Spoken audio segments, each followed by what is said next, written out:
जय श्री राम, जय श्री कृष्ण, जय जय गौ माता। श्री कृष्ण कन्हैया गौशाला बाला राजपुरा।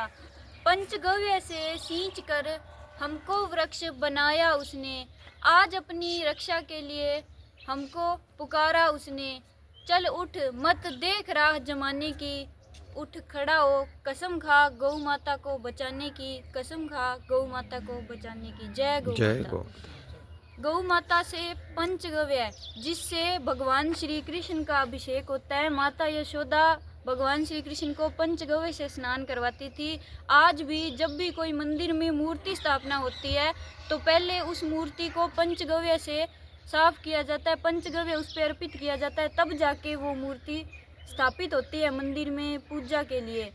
पंचगव्य क्या है? पंचगव्य में 5 तत्व है, पांचों के पांचों तत्व गौ माता से मिलते हैं। गोबर, गाय का गोमूत्र, गाय का घी, गाय का दूध, गाय का दही, इन सब को मिला के पंचगव्य बनता है, जो अमृत से भी बड़ा होता है, जिसको भगवान ग्रहण करते हैं, जिससे जन्माष्टमी के दिन लड्डू गोपाल को स्नान करवाते हैं। तो पंचगव्य को अगर हमें लेना है तो हमें गौ माता को बचाना होगा। गौ माता नहीं रहेंगी तो पंचगव्य कहाँ से आएगा? अगर ये तत्व नहीं होंगे, आज हम डॉक्टर के पास जाते हैं, वो बोलते हैं अगर आप स्वस्थ हो और हमेशा रहना चाहते हो तो गाय का घी, गाय का दूध, गाय का दही लेना शुरू करो। अगर स्वस्थ नहीं हो तो भी दवाइयों के साथ भी वो बोलते हैं गाय का दूध लो। गाय का दूध तब मिलेगा जब गाय होगी। तो गाय को बचाओ और अपनी सेहत बचाओ, क्योंकि गौ माता खुद वो एक अपना अस्तित्व रखती है, लेकिन हमारे प्राण है। गौ माता सबके प्राण है। अगर गौ माता को कुछ हुआ तो कोई नहीं बचेगा। गौ माता सुखी है तो सब सुखी है। तो गौ माता की सेवा से जरूर जुड़ो और स्वार्थ के लिए नहीं, गौ माता के लिए, सबकी भलाई के लिए गौ माता की सेवा करो। जय गौ माता। जय गौ माता। जय गौ माता। राम राम शरण है। और गौ माता को बचाओ, खुद को स्वस्थ रखो। सबसे बड़ी बात ये है कि ये हमारा स्वार्थ भी है। अपने कम से कम और कुछ नहीं तो कम से कम अपने स्वार्थ के लिए ही काम कर लो, क्योंकि गाय माता अगर बचेगी, गौ माता की आप सेवा करोगे तो आप खुद सही रहोगे। तो बहुत बढ़िया बात बताई है। और आज अपने फिर चलते हैं सेवा के ऊपर। आज एक सेवा आई है भाई। कल हमारे बहुत ही आदरणीय बड़े सम्मानित इस गांव के गौरव शहीद रामेश्वर लाल जी तरड़ की पुण्यतिथि थी। तो कल उस पुण्यतिथि के ऊपर उनके बेटे, जो हमारा छोटा भाई है बड़ा अजीज हर्ष तरड़, उन्होंने 2100 रुपये की सेवा भेजी है भाई। तो हर्ष भाई आपका बहुत बहुत धन्यवाद। लेकिन वैसे तो आपके पूरे परिवार की सेवा लगातार इस गौशाला में सहयोग मिलता रहता है। और इस सेवा को भी छोड़ के अगर हम ये कह सकते हैं कि आपके परिवार का तो पूरा गांव, पूरा क्षेत्र, पूरा देश ऋणी है।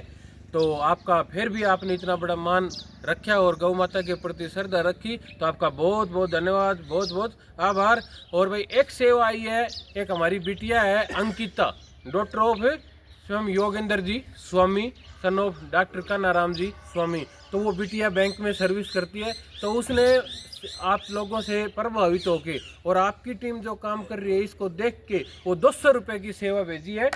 वाह जी वाह। मतलब कोई विशेष को जन्मदिन वगैरह का वो नहीं था, बस वैसे ही उनकी श्रद्धा थी गौ माता के प्रति। उनकी श्रद्धा इसलिए बढ़ती है क्योंकि हमारे आदमी डॉक्टर साहब इस चीज़ के लिए मोटिवेट करते रहते हैं। डॉक्टर साहब की बड़ी बहुत ज़्यादा आस्था है। और डॉक्टर साहब लगातार जब भी कोई भी रिश्तेदार हो या घर पे बच्चों, मतलब इस चीज़ के लिए प्रेरित करते रहते हैं भी गौ माता की सेवा जरूर करनी चाहिए। घर पे हर दिन, जैसे कल हमारे डॉक्टर साहब गाड़ी लेके आए थे दयानंद जी, तो आते ही उनको भाई पहले गौशाला में जरूर जाना, मतलब उनकी भावना ही ऐसी है कि भाई गौशाला के प्रति जुड़े हुए हैं। तो उनका भी बहुत बहुत धन्यवाद। और भाई आदमी की जब श्रद्धा होती है ना तो वो कोई कुछ चीज़ नहीं देखता। कल आज सुबह हमारे जो टीम के अहम सदस्य हमारे साथी हैं, हमारे भाई हैं महावीर जी बूढ़िया, रात को अपनी खुद तूड़ी बना के, जोई की तूड़ी बना के, और सुबह, क्योंकि हर आदमी के जमींदार जो भी जमींदारा करता ना तो सीरी होते हैं, तो लेकिन उनका भी अपना एक सिस्टम होता है। ये नहीं है कि उनको रात को कह दे कि चलो अब ये काम करो, तो वो नहीं करते। तो उनको ये लगा कि भाई कोई अब तो कोई नहीं, अकेले यहाँ लेकर खुद खाली करके गए हैं। हाँ, इसे आस्था कहते हैं। बिल्कुल। गौ माता के प्रति प्रेम करते हैं। और जो 64 आरबी का तो फिर बार बुढ़िया परिवार का तो एक अलग से ही भाव है। पूरे 64 आरबी का वैसे गौ माता इससे गौशाला से जुड़े हुए हैं। लेकिन हर दिन कोई न कोई एक ऐसी चीज़ होती है कि जिसको हम कह सकते हैं भाई वास्तव में अलग है। तो महावीर जी सुबह 5 बजे अकेले खाली करके चले गए। बिल्कुल। तो महावीर जी आपका भी बहुत बहुत धन्यवाद, बहुत बहुत आभार। और एक भाई सबसे एक निवेदन है कि गर्मी का टाइम है, गर्मी ज़्यादा है, तो एक तो जितने भी हो, हर आदमी गौशाला में नहीं आ सकता, तो जो बाज़ार में या कोई भी गांव में रहते हैं सबसे निवेदन है कि कहीं भी आपको लगता है कि भाई यहाँ कोई गौ माता या और भी कोई पशु पक्षी बैठते हैं तो थोड़ी बहुत हो सके तो पानी की व्यवस्था ज़रूर करवानी चाहिए।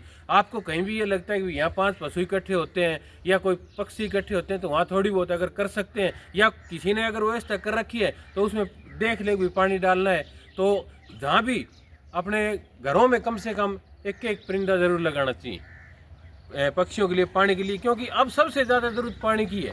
और हम आप खुद इस चीज़ से अनुमान लगा सकते हैं कि भाई गर्मी के टाइम में पानी के बिना नहीं कुछ भी सहन हो सकता है, लेकिन प्यास सहन नहीं हो सकती। तो सबसे हाथ जोड़ के निवेदन है, सबसे पहली बात तो ये है कि भाई अपने अपने घरों में ज़रूर पानी की व्यवस्था करें पक्षियों के लिए, और बाज़ार में या कहीं भी आपको ये लगे यहाँ 2 पशु हैं वहाँ ज़रूर पानी की व्यवस्था करें। आप सबका बहुत बहुत धन्यवाद। जय श्री राम, जय गौ माता। जय श्री राम, जय गौ माता।